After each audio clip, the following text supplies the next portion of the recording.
Hello दोस्तों, एक बार फिर से स्वागत करता हूँ आप सभी का हमारे चैनल में। और आज हम देखने वाले हैं द फ्रेंच रेवोल्यूशन का पार्ट 2, जिसमें हमने पहले पार्ट में पढ़ा था बच्चों कि लुईस 16वां जब राजगद्दी पे बैठता है तो पाता है कि वहाँ का जो खजाना है वो खाली हो चुका है। और ऐसा इसलिए हुआ था क्योंकि फ्रांस ने अमेरिका का मदद किया था ब्रिटेन से आज़ाद होने में। ठीक है, तो इतना सब काम करने के लिए फ्रांस का पैसा खर्च हुआ था और वो था लगभग 2 बिलियन लिब्रे। ठीक, जो ये पैसा दिए थे 2 बिलियन लिब्रे, जो लेंडर्स थे उन्होंने क्या किया कि इंटरेस्ट बढ़ा दिया, 10% कर दिया इंटरेस्ट बढ़ा के। ठीक है, अब जब भी बजट पेश होता था वहाँ फ्रांस का किंग जब बजट पेश करता था तो देखता था यार मैक्सिमम जो पैसा है वो तो इंटरेस्ट देने में चला जा रहा है इस 2 बिलियन का। अब इसके पास पैसा चाहिए, खजाना खाली हो चुका था। तो बताओ कोई भी सरकार पैसा कहाँ से लाती है? टैक्स से लाती है। तो जाहिर सी बात है वहाँ का जो किंग था वो टैक्स बढ़ाएगा, और टैक्स बढ़ाएगा तो टैक्स देगा कौन बच्चों? ये लोग देंगे जो टैक्स देने वाले थे थर्ड स्टेट के लोग। ठीक है, थर्ड स्टेट के लोग टैक्स देते थे केवल। क्लियर है? तो यहाँ अभी हम रुक जाते हैं कि हाँ राजा टैक्स बढ़ाएगा, ये सोच लिया है। अब थोड़ा सा चलते हैं फ्रांस की सोसाइटी के और डीप में और समझते हैं कि एक एक लोग की वहाँ की दिनचर्या क्या थी, वो लोग किस तरीके से थे, उनका खान पान कैसा था, क्या दिक्कतें वो लोग फेस कर रहे थे। ठीक, और वहाँ का थोड़ा पॉपुलेशन के बारे में भी और अच्छे तरीके से जानकारी लेते हैं। ठीक है, तो आज का लेक्चर यहीं से स्टार्ट करने वाले हम लोग 1715 और 1789 के बीच में देख लेते हैं बच्चों क्या कंडीशन हुआ था वहाँ। देखो पहले 1715 में जो था उनका पॉपुलेशन 23 मिलियन था। ठीक है, 1 मिलियन में होता है 10 लाख, तो 23 मिलियन में 230 लाख हो जाएगा। और 1789 जब फ्रांस की क्रांति स्टार्ट हुई थी बच्चों, उस टाइम हो चुकी थी पॉपुलेशन 28 मिलियन, यानी कि 5 मिलियन का बढ़ोतरी हो गया, यानी 50 लाख लोग इंक्रीज कर गए हैं। अब जब सोचो किसी भी गांव में देश में अगर जनसंख्या बढ़ रही होगी, जैसे इंडिया का ही ले लो, जनसंख्या बढ़ेगी तो क्या क्या दिक्कतें हो सकती हैं तुम इमेजिन करना। ठीक है, तो ये 5 लाख लोग जो 50 लाख बढ़ गए थे 5 मिलियन, इनका प्रभाव क्या पड़ेगा वहां पे ये देख लेते हैं। डिमांड ऑफ फूड ग्रेन्स बढ़ जाएगा। तुम सोचो अगर तुम्हारे घर में 2 लोग रहते हैं, अचानक 5 लोग और आ जाते हैं तो क्या होगा? भोजन ज़्यादा बनाना पड़ेगा। इसका मतलब फूड ग्रेन्स का डिमांड क्या हुआ? बढ़ जाएगा। तो जनसंख्या जैसे ही बढ़ेगी वहाँ फूड ग्रेन्स का डिमांड जो है वो बढ़ जाएगा। तो यही कंडीशन हुआ था। देखो अब लेकिन क्या दिक्कत थी, अगर फूड ग्रेन्स का डिमांड बढ़ रहा है और तुम्हारे खेती में उतना पैदावार हो जाए तो सही है, मैनेज हो जाएगा।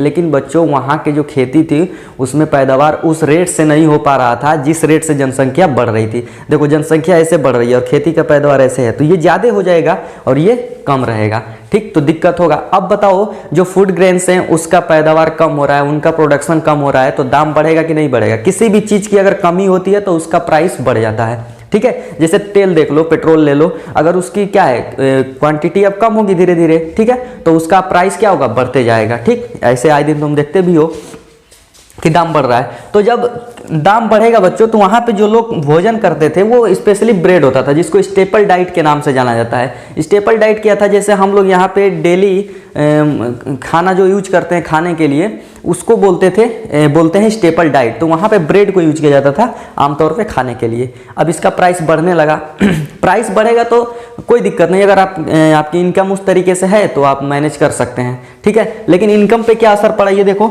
जो वहाँ पे वर्कर्स होते थे ये थर्ड स्टेट वाले, ठीक है, अब ये सोचो कि मैं फर्स्ट और सेकंड की बात नहीं कर रहा हूँ, अरे उनके पास पहले से ही पैसा है, दिक्कत इन्हीं के साथ होने वाली है, तो इनके बारे में ज़्यादा फोकस करने की जरूरत है। वर्कर्स जो थे उनकी वेजेस फिक्स थी, जिनके दुकानों पे वो काम करते थे, जहाँ भी वो काम करते थे उनका पैसा बढ़ाते ही नहीं थे लोग। और ये सब चीज़ें बढ़ते जा रही हैं, प्राइस बढ़ते जा रहा है। अब बताओ जब किसी चीज़ का प्राइस बढ़ेगा, महंगाई बढ़ेगी, तुम्हारे देश में तुम्हारी तनख्वाह रोक दी जाए, बढ़ाई ना जी, बढ़ाना नहीं है हमको, तो दिक्कत तो होगा ही तुम्हारे साथ। वही दिक्कतें हो रही थी। अब इसका जो प्रभाव पड़ा बच्चों, कंक्लूजन क्या हुआ इन सब चीज़ों का कि रिच और पुअर इन दोनों के बीच का गैप बढ़ गया। जो गरीब थे उनकी पैसा बढ़ी नहीं, और जो धनी वर्ग था बच्चों, जो दुकानदार थे चाहे और लोग थे, वो तो बेच रहे थे हाई प्राइस पे, तो उनके पास इनकम और ज़्यादा हो गया। और ये गरीब लोग का तो पैसा था ही नहीं पहले से ही थर्ड स्टेट वालों के पास, तो इनके बीच में और रिच पीपल के बीच में गैप क्या हो गया?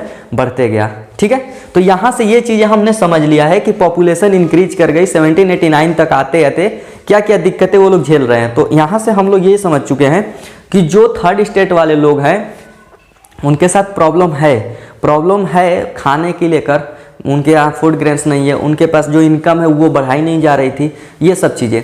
लेकिन कभी कभी क्या होता था बच्चों, ये वाला इंपॉर्टेंट पॉइंट समझ लो, अगर हेल या ड्रॉट पड़ जाता था, जो अभी फूड ग्रेन्स हो रहा है उनके खेती में वो तो ठीक है, लेकिन अगर हेल मीन्स ओले यानी बर्फ़ गिरने लगते हैं, या फिर सूखा, ठीक है, ड्रॉट मीन्स सूखा, ओले गिरना हेल को बोलते हैं, ओले गिरना, ओले गिरना, ठीक है, ये हो जाता था, मतलब बर्फ गिर जाता था या फिर सूखा पड़ जाता था, तो क्रॉप तो होगा ही नहीं, बिल्कुल नहीं होगा। अब सोचो आप ही खेती कर रहे हो, अगर बहुत ज़्यादा बर्फ गिरने लगे तो आपका गेहूं की फसल बर्बाद हो जाएगी, या सूखा पड़ जाए, बिल्कुल पानी ही ना हो तब भी बर्बाद हो जाएगी। तो फ्रांस में ये सब चीज़ें आए दिन होती रहती थी, पता चला 2 साल अच्छा हुआ तो अगले साल खराब हो जाता था, ठीक, यही सिचुएशन पैदा हो जाती थी, जिसके कारण क्या हुआ बच्चों, फूड ग्रेन्स का प्रोडक्शन और कम हो गया, ठीक है। और फूड ग्रेन्स का प्रोडक्शन और कम हो जाएगा ना, तो दिक्कत क्या हो जाएगी, सब्सिस्टेंस क्राइसिस हो जाएगी। जब आपके पास खाने के लिए भोजन तक नहीं रहेगा तो आप क्या करेंगे, मरने की स्थिति में आ जाएंगे, ठीक है। तो सब्सिस्टेंस क्राइसिस किसको कहते हैं, ऐसी सिचुएशन जब आपके पास केवल जिस भोजन को करके आप जीवित रह सकते हैं वो भोजन तक आपको ना मिल पाए, वो भोजन तक आपको नसीब ना हो, उसको बोलते हैं सब्सिस्टेंस क्राइसिस। आप देख सकते हो, condition when basic means of livelihood are endangered, यानी कि आपकी जो बेसिक नीड है जिससे आप खा के जीवित रह सकते हैं वो तक नहीं मिलती थी, ऐसी सिचुएशन पैदा हो जाती थी कभी कभी, तो अगर हेल या ड्रॉट होता था तब, ठीक है। तो इसमें हम लोगों ने ये समझा कि उनकी कंडीशन क्या है खाने पीने को लेकर, कैसे पॉपुलेशन बढ़ी तो क्या दिक्कतें हो रही हैं उनके साथ, ठीक है। अब थोड़ा सा चलते हैं बच्चों आगे, और नेक्स्ट टॉपिक है हमारा मिडिल क्लास। वहाँ पे जैसे जैसे समय बीतता गया, 18वीं शताब्दी के अंत में जब फ्रांस की रिवॉल्यूशन हुआ था, वहाँ तक पहुँचते पहुँचते बच्चों थर्ड स्टेट में ही, इसी थर्ड स्टेट में ही कुछ लोगों ने पढ़ाई लिखाई करना स्टार्ट कर दिया था, कुछ बिजनेसमैन बन गए थे, कुछ मर्चेंट्स बन गए थे, ठीक, और मतलब अलग अलग तरीके के रोजगार अपना लिए थे, और लॉयर थे और कोर्ट ऑफिशियल्स थे। ये सब चीज़ें क्या दिखाती हैं कि वो लोग पढ़ाई लिखाई में आगे बढ़ रहे थे। तो जब तुम पढ़ो लिखोगे ना तो तुम्हारा सोच क्या होगा, डेवलप होगा, तुम किसी भी चीज़ को तार्किक तरीके से सोच सकते हो, क्या सही है क्या गलत है। तो इन लोगों का रिएक्शन क्या था जब ये थर्ड स्टेट वाले उभर रहे थे, थोड़ा इसी सोसाइटी को कह दिया गया था मिडिल क्लास, उसका हम लोग देखने वाले हैं कि क्या सोचते थे वो लोग राजा के बारे में, या फिर फर्स्ट स्टेट के बारे में, सेकंड स्टेट के बारे में उनका क्या सोच था, ठीक है। तो चलिए उसको देखते हैं अब। हाँ तो बच्चों अब हम बात कर लेते हैं ग्रोइंग मिडिल क्लास का, ठीक है। देखो ये लोग जो थे ग्रोइंग मिडिल क्लास वाले, ये थर्ड स्टेट के ही लोग थे, जो हमने थर्ड स्टेट आपको बताया था, ठीक है। लेकिन क्या था, ये इमर्जिंग ग्रुप था 18th सेंचुरी का, ठीक है। जो थर्ड स्टेट के लोग थे, देखो मजदूर थे, किसान थे, आर्टिसियंस थे, उसमें ये लोग उभर के आ रहे थे, पढ़े लिखे लोग, ठीक। अब सोचो एक ऐसा ग्रुप है जहाँ पे अनपढ़ लोग रहते हैं केवल, उसमें से धीरे धीरे लोग कुछ उठ रहे हैं, ऊपर आ रहे हैं, पढ़ाई लिखाई कर रहे हैं, कुछ बिजनेसमैन बन रहे हैं, कुछ किसी सामान का मैन्युफैक्चरिंग करने लगे, यानी कि उस ग्रुप में कुछ हिस्से का क्या हो रहा है, अब उत्थान हो रहा है, अब वो लोग थोड़ा डेवलप हो रहे हैं। जब डेवलप होंगे तो कुछ सोचेंगे। तो किस तरीके के लोग आते थे बच्चों मिडिल क्लास में, मर्चेंट्स थे, वो अपना पैसा कमाते थे व्यापार करके, कैसे ओवरसीज जाते थे, इस समुद्र को पार करके उस समुद्र में उस साइड चले जाते थे, और वहाँ कोई देश रहता था वहाँ व्यापार करते थे, इस तरीके से मतलब इन सब का व्यापार चलता था। दूसरे आते थे मैन्युफैक्चरर, ये कुछ सामान बनाते थे, जैसे क्या हो गया वुलन और सिल्क के कपड़े बनाते थे, जिसको ये भी बेचते थे, या तो अपने ही देश के जो धनी वर्ग के लोग थे उनको बेच देते थे। अब धनी वाले कौन होंगे, वही फर्स्ट स्टेट सेकंड स्टेट वाले, या फिर इन्हीं के ग्रुप में जो थोड़े बहुत अब डेवलप हो चुके हैं, उनको बेच करके ये मैन्युफैक्चरिंग का काम करते थे। तो ये लोग भी ऊपर आ गए हैं तो थर्ड स्टेट के ही। अब तीसरे लॉयर्स थे जो राजा के यहाँ वकील का काम कर सकते थे उसके दरबार में, ठीक है, या फिर किसी और के लिए भी वकालत की काम करते थे। अब ये थे एडमिनिस्ट्रेटिव ऑफिसर्स, जो राजा के दरबार में एडमिनिस्ट्रेशन का काम होता था उसमें ये लोग काम करते थे, एडमिनिस्ट्रेटिव ऑफिशियल्स। ये सब चीज़ें तुम देख के समझ सकते हो कि हाँ थर्ड स्टेट का भी अब डेवलपमेंट स्टार्ट होना चालू हो चुका है। अब जब ये लोग ग्रोथ करेंगे बच्चों तो सोचेंगे, जाहिर सी बात है, अगर तुम पढ़ लिख लोगे तो कोई भी इंसान कुछ बात बोलता है तो तुम उसको तुरंत नहीं बिलीव कर सकते हो, तुम उस पर पहले अपना विचार रखते हो, सोचते हो कि हम क्या इसके बारे में अपने तरफ से फीडबैक दे सकते हैं, ठीक है। तो ये लोग भी सोचना चालू कर दिए। तो ये लोग क्या सोचते थे, a person social position must depend on his merit not by birth. ये कहते थे कि यार कोई भी समाज में इंसान अगर जन्म लेता है तो उसके काबिलियत के आधार पे ना उसको पोजीशन दी जानी चाहिए समाज में, ऐसा नहीं कि जन्म से ही उसको कुछ अधिकार दे दिए जाएं। किस तरीके के अधिकार की बात बच्चों, जैसे मान लो कि अगर तुम फर्स्ट स्टेट या सेकंड स्टेट में यहाँ जन्म लेते हो तो तुमको टैक्स देना ही नहीं है, ये जन्म से ही तो है ना। बस एक बार तुम पहले और दूसरे स्टेट में जन्म ले लो, तुम टैक्स से मुक्त हो गए। तुम्हारी मेरिट के आधार पे तो नहीं था ये तुम्हारा पोजीशन। दूसरा चीज़ ये था कि जो पहले और दूसरे स्टेट हैं वो लोग इन लोगों से काम कराएंगे, थर्ड स्टेट वालों से। थर्ड स्टेट हमेशा नीचे ही रहेगा इन सब से। अगर जन्म हो गया थर्ड स्टेट में तो तुमको पूरी लाइफ कष्ट ही झेलना है। ऐसा थोड़ी होना चाहिए। आपको कोई भी काम, कोई भी चीज़ तब मिलनी चाहिए जितनी आपकी मेरिट हो, यानी कि आप कितने काबिल हैं उस काम को करने के। इस आधार पे ना आपको कोई भी चीज़ें दी जानी चाहिए, आपके जन्म के आधार पे कुछ नहीं मिलना चाहिए। तो वही बातें ये लोग अब सोचना स्टार्ट कर दिए हैं। और जब थर्ड स्टेट के लोग सोचना स्टार्ट करेंगे तो फिर अब राजा के अगेंस्ट में खड़ा भी होंगे, जाहिर सी बात है। ठीक है बच्चों, यही सब जो थिंकिंग इनकी बन रही थी ना, इसी में आग में घी डालने का काम कर दिए फिलोसोफर्स। कुछ फिलोसोफर्स थे, उन्होंने अपनी बातें रख दी, और जैसे ही सोच से सोच मिल जाता है अब और ज़्यादा भयंकर रूप लेगा वो तो। ठीक है, तो ये लोग क्या करते हैं, उन फिलोसोफर्स की बातें सुनते हैं, उनको पढ़ते हैं जो उनके बुक्स हैं, और वहाँ से और भी जागरूक करते हैं लोगों को। तो देखते हैं फिलोसोफर्स कौन कौन थे इस फ्रेंच रिवॉल्यूशन में जिन्होंने लोगों को सोचने पे मजबूर किया। और ये बहुत इंपॉर्टेंट है, आपको जानना भी चाहिए कि फ्रांस की जो क्रांति हुई थी उसमें फिलोसोफर्स का क्या रोल था, ये जरूर पूछेगा आप लोगों से। तो मैं उसको अब आपको बताने जा रहा हूँ। ठीक है, हाँ तो बच्चों अभी हम लोगों ने डिस्कस किया कि ये लोग अपना एक विचार रखने लगे थे, सोचने लगे थे कि ए पर्सन सोशल पोजीशन जो थी वो मेरिट पे बेस्ड होनी चाहिए, ना कि उसके बर्थ पे, कि जहाँ जन्म लिया वहाँ उसको एक पोजीशन मिल जाएगी, एक अधिकार मिल जाएगा। ठीक है, और इसी सोच को आगे बढ़ा दिए बच्चों फिलोसोफर जो थे वो लोगों ने। ये लोग कह सकते हो आग में घी डालने का काम किया था। क्या किए, आग में घी डालने का काम किया और भड़का दिए।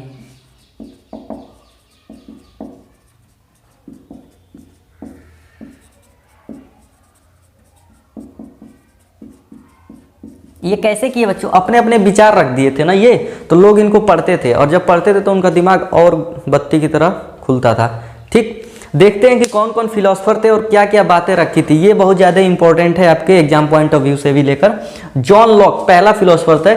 इनकी किताब का नाम था बच्चों टू ट्रेटीज ऑफ गवर्नमेंट। ये इस किताब में बोलते हैं कि जो तुम राजा को अपना सब कुछ मान के बैठे हुए हो, तुम उसको समझ रहे हो कि यही भगवान है, यही हमारा करता धरता सब कुछ है, तो ऐसा नहीं है बच्चे। ठीक है, ये सब चीज़ें गलत है, तुम इसको इनकार करो। मोनार्की बिल्कुल एब्सोल्यूट मोनार्की, मतलब राजा ही सब कुछ है, ये सब सोचना तुम्हारे लिए गलत है। ठीक है, तुम ये मत सोचो कि ऊपर वाले ने भेज दिया है इसको हमारी देख रेख करने के लिए। ऐसा लोग सोचते थे कि राजा को ऊपर वाले ने भेजा है बना करके कि वो हमारे ऊपर शासन करेगा, हम लोगों की देख रेख करेगा। ये सोच को उन्होंने बोला कि खत्म करो अपने दिमाग से। कौन बोला, जॉन लॉक ने। ठीक है, फिर आए रूसो। रूसो ने एक किताब लिखी द सोशल कॉन्ट्रैक्ट।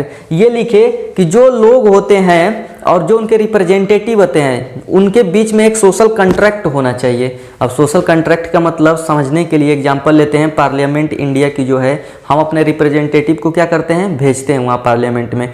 तो एक हमारे बीच में कॉन्ट्रैक्ट होना चाहिए कि आप पार्लियामेंट में जाएंगे तो हमसे रिलेटेड बात करेंगे, हमारे दुखों के बारे में बात करेंगे, कौन कौन से काम होंगे जिससे हमारे लिए भलाई होगा, हमारा अच्छा होगा, इन सब चीज़ों के बारे में डिस्कशन करेंगे आप वहाँ जाके। तो एक कॉन्ट्रैक्ट होना चाहिए। इस तरीके की चीज़ें रूसो ने बोली कि जो तुम्हारे रिप्रेजेंटेटिव होंगे, एक ऐसा गवर्नमेंट बनेगी जिसमें जो तुम्हारे रिप्रेजेंटेटिव होंगे वो तुम्हारे लिए बात करेंगे वहाँ जाके। ठीक है, तो सिंपल भाषा में बोलें तो रूसो का क्या डिमांड था, रूसो ने क्या अपने विचार रखे थे, डिमांड कहना गलत होगा, ये अपने विचार ये रखे कि एक सरकार होनी चाहिए जहाँ पे लोगों के रिप्रेजेंटेटिव आएंगे और उनके लिए नियम कानून बनाएंगे। अब मॉन्टेस्क्यू आते हैं, ये बहुत ही खतरनाक है। इनकी किताब थी द स्पिरिट ऑफ लॉज। ठीक है, ये क्या बोलते हैं बच्चों, इन्होंने तो ये कह दिया कि पावर जो है ना एक हाथों में दे के रखे हुए हो कि राजा ही सब कुछ जो चाहे वही करेगा। उसको पहले तो तोड़ो, तोड़ के 3 पार्ट में करो। 3 पार्ट में कौन सा, पहला होगा लेजिस्लेटिव, दूसरा होगा एग्जीक्यूटिव और तीसरा होगा जुडिशियरी। इसको समझते हैं बच्चों। लेजिस्लेटिव का मतलब होता है व्यवस्थापिका जो कि नियम कानून बनाएगी। एग्जीक्यूटिव का मतलब होता है कार्यपालिका, जब ये नियम कानून बन जाएगा तो इसको लागू भी तो कराना है। तुम्हारे देश में जब संसद भवन में कोई भी नियम कानून बनाया जाता है, कोई भी लॉ पास होता है तो उसको लागू कौन कराता है, मिनिस्टर कराते हैं और भी लोग होते हैं वो कराते हैं। ठीक है, जैसे मान लो कि जीएसटी लग गई हमारे देश में, तो ये तो नियम बन गया। अब इसको लागू कौन करेगा? तो जीएसटी को लागू करेंगे जो मिनिस्टर हैं वो लोग मिलके, और इनकम टैक्स डिपार्टमेंट के लोग हैं वो ये सबको एग्जीक्यूटिव में लाएंगे, यानी कि कार्यपालिका इस सब का लागू करने का काम करती है। अब आते हैं जुडिशरी पे। जुडिशरी क्या करती है बच्चों? मान लो कि नियम कानून लग गया, तुम उसको मानने से इनकार कर दिए, तो जुडिशरी तुमको सजा देगी। तो इस तरीके से सरकार के 3 पार्ट कर दो, ना कि एक ही पार्ट। अब एक पार्ट से दिक्कत क्या है? राजा ही लेजिस्लेटिव, एग्जीक्यूटिव, जुडिशरी सब कुछ। मान लो किसी को सजा दे दिया, अब वो किसके पास जाएगा? वो लड़ भी नहीं सकता कि हम गुनाह किए हैं कि नहीं किए हैं। एक बार कह दिया कि तुमने गुनाह किया है तो किया है, अब तुम जाओ, बस्तीले के अंदर ढकेल देगा। शुरुआत में बताए थे। एग्जाम्पल और ले लो, किम जोन का ले लो। अगर वो वहाँ का डिक्टेटर है, उसी के हाथों में सब पावर है, अगर तुम कुछ भी करते हो, चाहे तुम्हारे नज़र में वो गलत हो या सही हो, लेकिन अगर उसको ये लग गया कि नहीं ये गलत है, तुमको मार देगा। तुम जा ही नहीं सकते। अरे किसके पास जाओगे? सोचो, तुमको बचाने वाला कौन होगा? इस तरीके से अगर पावर का डिवीजन होगा, तो अगर तुम्हारे साथ कोई भी गलत करता है तो तुम जुडिशरी के पास जा सकते हो, अपनी बात रख सकते हो कि नहीं मैं बेगुनाह हूँ, मुझे सज़ा नहीं मिलनी चाहिए। ठीक है, तो इस तरीके की बातें रखी थी मोंटेस्क्यू ने। तो ये तीनों फिलोसोफर की बातें जब ये लोग पढ़ते थे ना, तो इनके अंदर और भी खून उबाल मारता था, और ये कह रहे यार राजा तो सच में गलत है, अकेले पावर लेके बैठा हुआ है, हमारे ऊपर शासन कर रहा है। तो क्या किए बच्चों? इन सारी बातों को न्यूज़पेपर में छापने लगे लोग। तो पढ़ने वाले लोग थर्ड स्टेट में कौन है? यही लोग हैं। तो बताओ, जो लोग अनपढ़ हैं उनको कैसे खबर मिलेगी इन सब चीज़ों के बारे में, इनके बारे में इनके जो विचार हैं वो कैसे समझते होंगे? तो ये क्या किया ना कि जो सैलून्स होते थे वहाँ पे, सैलून्स चाहे कॉफ़ी शॉप होती थी, जैसे हमारे यहाँ चट्टी चौराहे पे चाय की दुकान है, तो वहाँ अक्सर लोग इकट्ठा होते हैं, तो वहाँ पे ये लोग जाके बातें करने लगे। तो यार पढ़े लिखे हो या ना हो, इससे कोई मैटर नहीं करता, अगर तुम बातें सुन रहे हो तो समझ सकते हो। तो वो ये जो पढ़े लिखे वर्ग थे थर्ड स्टेट में, ये लोग बातें करने लगे, जोर जोर से चिल्ला चिल्ला के पूरा बातें करते थे इनके बारे में कि ये क्या कह रहे हैं। ठीक, यहाँ से पूरा थर्ड स्टेट के लोगों के अंदर जागरूकता फैल गई।